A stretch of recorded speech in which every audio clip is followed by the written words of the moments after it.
And now we're going to continue on with 23.1, in which we're going to now find the inverses of exponentials and logarithms. And so just like when we did inverses of linear, the first step is to swap the x's and the y's. So they look like this now. The x and the y switch places, and I now have this. But I need to solve for y. Step 2 is to get the y by itself. So I need to get this y off of this 8, and the way you do that is with the logarithm. So I'm going to convert these into log form. So when you do that, you simply add the word log, and this base on this exponent becomes the base of the log. And these two x's and y's in this case will switch places. So this would be log base 10, and the x and the y switch places. This would be log base e, and the x and y switch places. But I'm not done on these back two right here, because log base 10 is understood to be the common base log, or just plain old log.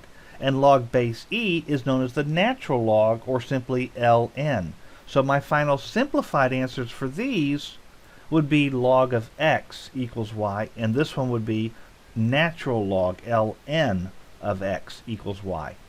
And that's how you find the inverse of an exponential function. You swap the x and the y, and then you solve for y, and when you do that, you convert it from exponent form into log form.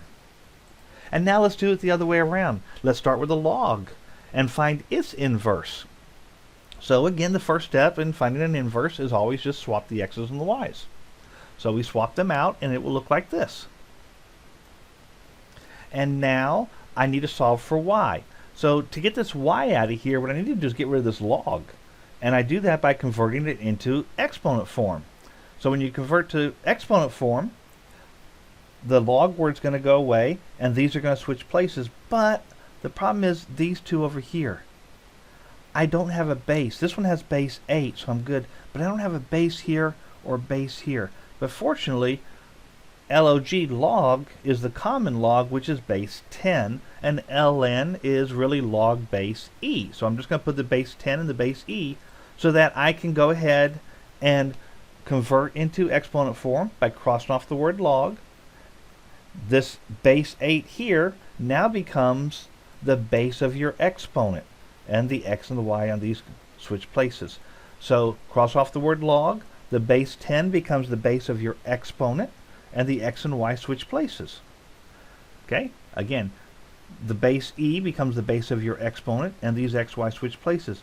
And remember, whatever was on the other side of the equal sign becomes your new exponent. So he's going to be the new exponent, he's going to be the exponent, he's going to be the exponent.